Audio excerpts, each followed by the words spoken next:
So the Raptors versus the Warriors. Whenever we get the Raptors versus the Warriors, what do we get?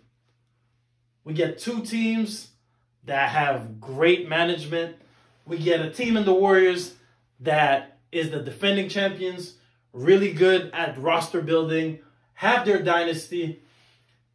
We have Toronto, who is really good at developing talent. They have a creative coaching staff. They have player development. We get into the game, and one noticeable difference that we're able to see is in our starting lineup for the Warriors, Steph Curry is not playing.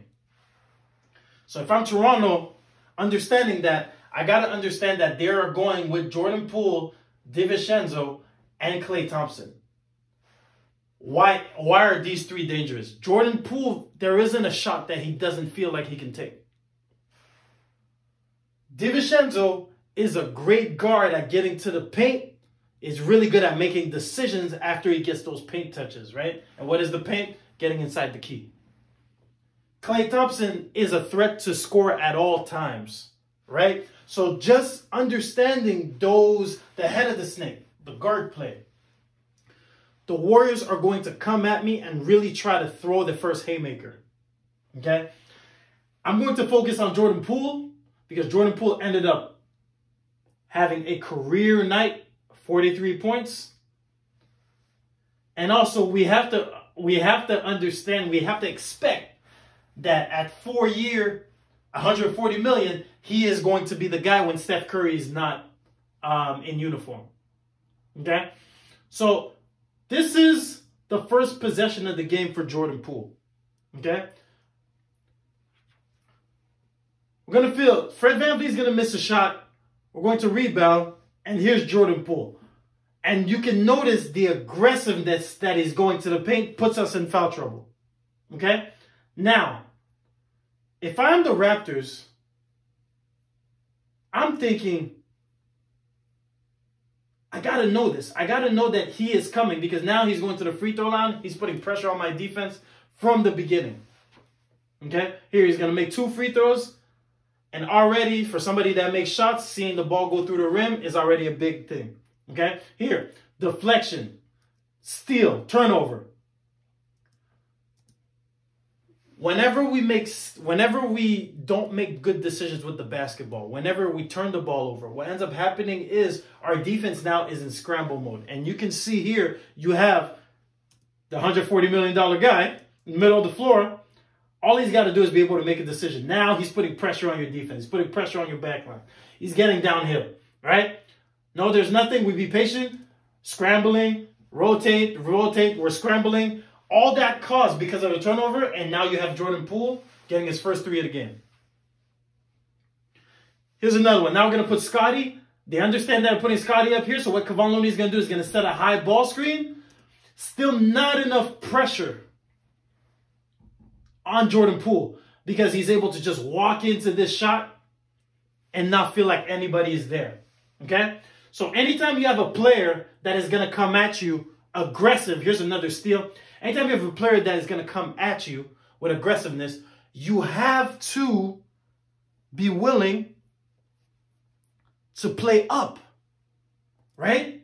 So on this, what I would like to see the big do is maybe be a little bit higher, right? Just higher at the ball of the screen. Understand that he's going to come at you with speed. Just be there as the screen is happening right here and then back up.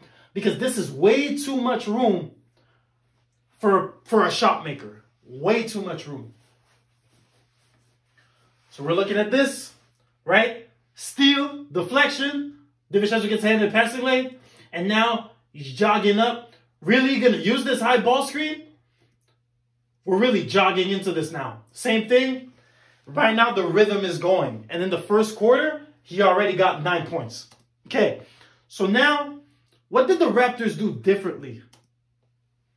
Right? I always like looking at the first few possessions of the third quarter. See what teams do differently.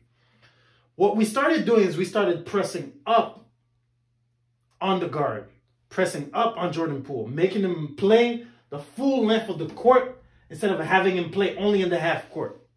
Now, what does that do? When that screen happens, we rotate to him a little bit quicker. We're rotating to the threat. Because by now he has 20 plus.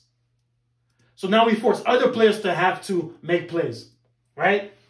Contest, they miss it. Good defensive possession for the Raptors. Right? But now the communication has to stay. Because now we're in a hole. Jordan Poole is hot. He's got 30 by now. We don't communicate enough. What helped us in that first possession, we don't do it in this possession. Where now Scottie communicates this with Pascal. Pascal's a little bit too low. That's a layup. That's a layup for a player like that. Okay? So the Warriors went into a 3-2 zone.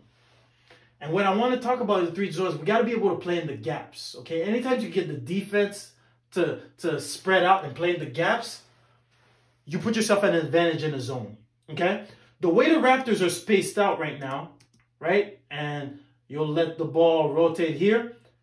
The weakness of the zone is right here. Okay? Draymond's one of my favorite players, but he's not as athletic as he used to be. Right? So if you could get Siakam with momentum getting downhill this way, you have an advantage. But the Raptors, what I found was in the third quarter, just rotating, and here Malachi Flynn is going to settle for a jump shot in the short clock. Now, what does that do?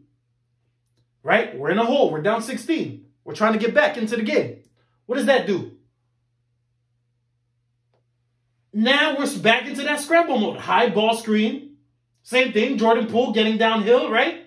This was a charge, but we were still late, and our bad offense led to a shot creator creating something on the other end, right? So we really got to understand that there's a certain flow to basketball. There's a certain cadence to it. You got to be able to take good shots on offense for you to allow yourself to set your defense. And taking bad shots, taking shots that the defense wants you to be able to take, taking the shot that the defense allows you to take, a lot of times, it takes you out of rhythm and you lose that flow from offense to defense. The more you can stay in flow, the more you give yourself a chance to win this basketball game, right? Here's another one. Or it's still gets to that 3-2. So now the way that this is we're almost matched up into a man, because the way the Raptors are, we're not playing in the gaps. We're not punching the gaps. If we could get the ball into this middle right here, what I would like is when that ball reverses to Scottie, we talked about Draymond, right? Because don't forget, in the NBA, there's a 2.9 seconds right here, right? 3 seconds in the key, 2.9 seconds. On this reversal right here, let's get this ball right here. Boom. If that ball goes in here, we now have this opportunity to hit Siakam on the inside and be able to get layups. When teams sit in the zone, a lot of times they want you to shoot. So don't just let them have what they want. Right? Because now what happens is we're back into that scramble mode. We took a bad shot. We're scrambling. Boom. We're chasing Klay Thompson. Scottie's out of the play. Klay Thompson, we know he's one of the all-time shooters. He's going to make that shot. Okay? Here's another one. We're still staying to that zone, okay? So you got to understand the ball's got to move, right? This was a great possession. Get that ball in the middle of the zone. We understand that Draymond doesn't have the verticality. Draymond's not a shot blocker. If we could get that up here, good back cut by Chris Boucher to crash offensive rebound. No, we get the ball up, and this is good. So really gotta understand that there are some weak spots in the zone. Even though it's a zone, there's still man-to-man matchups that you could attack.